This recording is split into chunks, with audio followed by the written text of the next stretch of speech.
Hello guys, आज हम पढ़ने वाले हैं books of original entry cash book. आज हम कैश बुक के बारे में जानेंगे कि कैश बुक होती क्या है। इसमें कैश बुक के पहले हम डेफिनेशन लिखेंगे, फिर इसको डिफाइन करेंगे। तो डेफिनेशन है, it is a book in which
credit,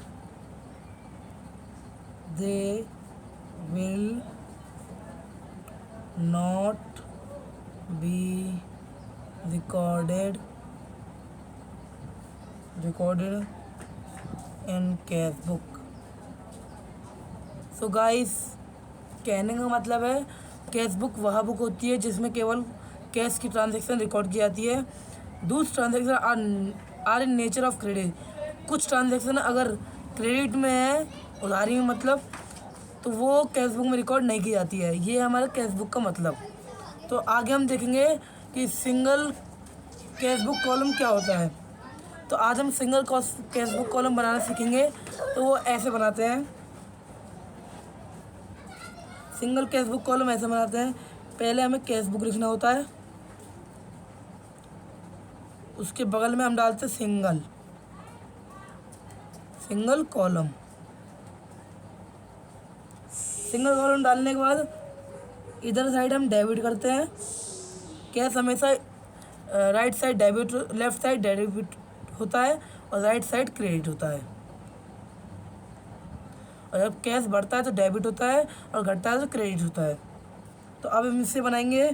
तो पहले हमारी आती है डेट, तो हम पहले लिखेंगे डेट। उसके बाद आता है पर्टिकुलर, उसका आता है पार्टिकुलर।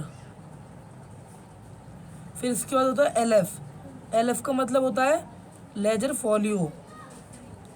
उसके बाद होता है अमाउंट। फिर इसके बाद दोबारा डेट आती है, फिर पार्टिकुलर, फिर एलएफ, फिर अमाउंट। तो आप समझ गए होंगे ये एलएफ का मतलब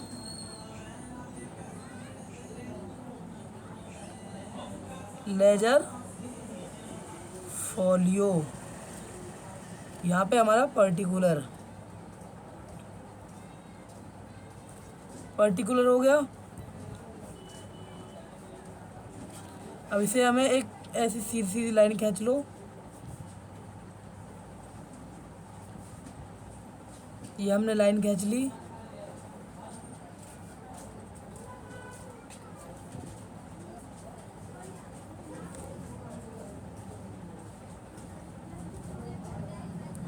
ये अमाउंट की लाइन होगी, ये एलएफ की लाइन होगी।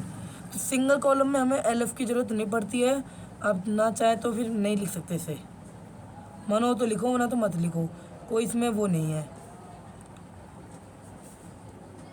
सिंगल कॉलम में बस हमें ये देखना है कि कैश कब आ रहा है और कैश कब जा रहा है।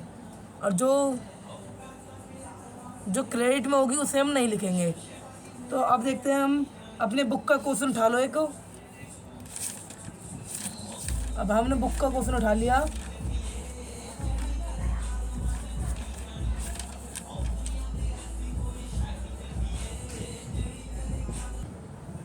सो गाइस, ये मेरा अपनी बुक का क्वेश्चन उठा लिया है प्रैक्टिकल का। दूसरा क्वेश्चन है सिंगल कॉलम का है। इसमें हमें देखना है कि कौन सी कैश की चीज़ें आ रही हैं, कौन सी कैश की चीज़ें जा रही हैं। क्रेडिट की चीज़ें हमें नहीं लिखनी है। तो अब हम स्टार्ट करते हैं अपना क्वेश्चन। अपना क्वेश्चन स्टार्ट करने से पहले हमें ये देखना है कि पहली क्वेश्चन में पहली ट्रांजैक्शन में अगर कोई भी कैश इन हैंड की बात करें तो हमें यहाँ पर बाय नहीं, यहाँ टू बैलेंस ब्रॉट डाउन लेके काम करना है। ओके, और इधर जो डेट है वो डेट लिखनी है। जैसे यहाँ पे लिखा है 1, ये अप्रैल का है, सॉरी मैं लिखना भूल गया था, ये अप्रैल का है। तो हमने एक डेट डाल दी। ये एल में हमें कुछ नहीं करना। इसका अमाउंट कितना है 50,000। ये हमने 50,000 डाल दिया। ये 50,000 डाल दिया हमने। अब हम करेंगे इसके आगे। अब हम पढ़ते हैं। हाँ, एक और चीज़ इसमें हमें याद रखना है कि जब हमारा पैसा जाता है तो यहाँ पे बाय लगता है, बाय, और यहाँ पे जब पैसा आता है तो यहाँ टू लगता है। टू और बाय हमेशा कंपलसरी है।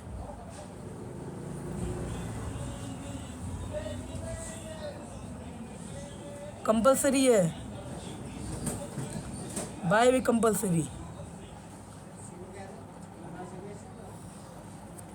टू एंड बाय दोनों कंपलसरी हैं। अब हम आते हैं अपनी दूसरी ट्रांजैक्शन पे। क्या लिखा है? Purchase goods for cash. हमने गुड को ख़रीदा कैश में, तो हमारा पैसा क्या गया ना, तो हम यहाँ पे लिखेंगे। तो हमारा पैसा गया किस नाम से लिखेंगे? By purchase account. किसके नाम से? By purchase account. कैश में गया है, कैश कम हुआ है, कितना कम हुआ है? 22,000। तो यहाँ पे हम अपनी अमाउंट लिख देंगे 22,000। कितने तारीख की ट्रांजैक्शन है? 3 तारीख की। सो गाइस, आपको समझ आ रहा होगा। जहाँ आपको समझ रहा है वो हमें कमेंट करना। अब हम बढ़ते हैं अपनी तीसरी ट्रांजैक्शन, परचेज गुड्स। अगर हम किसी भी गुड्स को ख़रीदते हैं और उसके आगे लिखा नहीं होता कि कैश है क्रेडिट है, तो हम उसे हम कैश मानते हैं कि हम ऑफिस यूज़ के लिए लेते हैं। तो भाई परचेज हुआ है, हमने ख़रीदा तो कैश घटा है। कैश घटा कितने से? 15,000 से। तो यहाँ पे हम लिख देंगे कौन सी ट्रांजैक्शन है? 7वीं तारीख की बाय परचेज। कितने रुपए घटे हैं? 15,000। ये लिख दिया।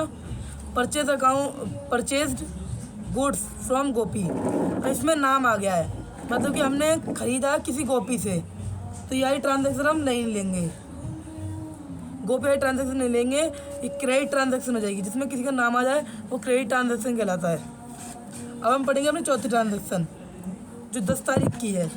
परचेज गुड्स नहीं, 13 तारीख की है। Purchase goods from Gopi for cash. इसमें हमारा कैश नाम आ गया है। जिसमें कैश आ जाए वो ट्रांजैक्शन हम लिखेंगे। तो कैश खरीदा है, तो ये कैश हमारा घट गया है। कितने से घटा? 10,000। तो यहाँ लिख देंगे हम बाय परचेज। बाय परचेज कितना हुआ है? 10,000। तो हमने 10,000 लिख दिया। कितने तारीख की है? 13 तारीख की। अब आगे हम पढ़ते हैं अपनी 5वीं ट्रांजैक्शन पे, सोल्ड गुड्स। अभी मैंने आपको बताया था अगर हम कोई खरीदे या बेचते हैं और उसमें कुछ लिखा ना हो कि कैसे क्रेडिट है, तो हम उसे कैश में मानते हैं क्योंकि वो हम अपने ऑफिस यूज़ के लिए लेते हैं। तो सोल्ड गुड्स को हमने बेचा तो पैसा आएगा। पैसा कितना आया? 20,000। तो हम यहाँ लिखेंगे, जो हमें मिलता है वो हम इधर साइड लिखते हैं, डेबिट साइड। तो टू सेल्स अकाउंट कितना मिला हमें? 20,000। तो यहाँ हमने लिख दिया 20,000।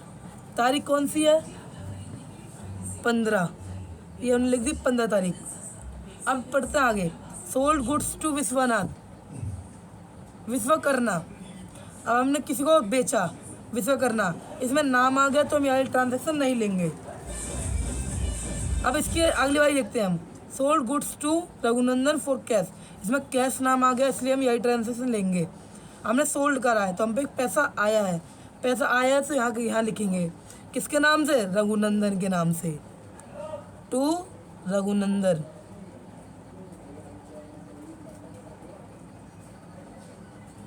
ये रघुनंदन के नाम से हमने लिख दिया। कितना? 18,000। 18,000 लिख दिया। कब की ट्रांजेक्शन है? 20 तारीख की है।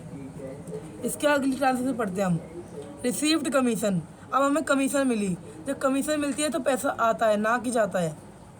तो पैसा आया तो हम इधर लिखेंगे टू कमीशन। सो गाइस आपको समझ आ रहा होगा कि मैं कैसे कैसे कर रहा हूँ। अब हम पे पैसा आया कितना? 5,000, तो हमने यहाँ लिख दिया 5,000। कितना, कौन सी ट्रांजैक्शन है? 25वीं तारीख की ट्रांजैक्शन है, हमें 25 तारीख दी। हाँ, फिर लिखा है पेड रेंट। अब हमने किसी को रेंट पे किया तो हमारा पैसा गया, तो पैसा गया तो क्या लिखेंगे? Bye rent account. कौन सी कितने तारीख की ट्रांजैक्शन है? 30 तारीख की। तो कितना आया? 10,000। अब एक लाइन छोड़ के बहुत साइड कैलकुलेशन कर दो।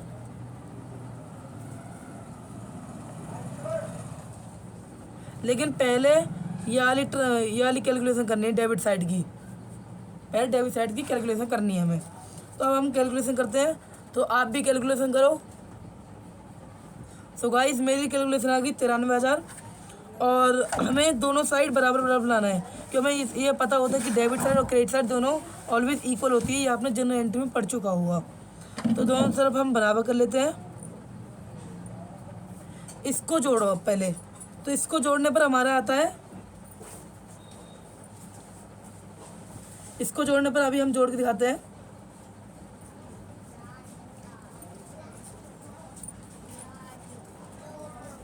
तो इन सबको जोड़ने पर हमारा आता है 57,000। तो 57,000, तो ये हमारा 93,000 से कम है, तो इसलिए हम ये कर सकते हैं। 93,000 से कम है तो हम 93,000 में से 57,000 माइनस कर देंगे, तो हमारा ये बचा हुआ निकल जाएगा यहाँ पर। तो माइनस करो, कितना आता है? 36,000।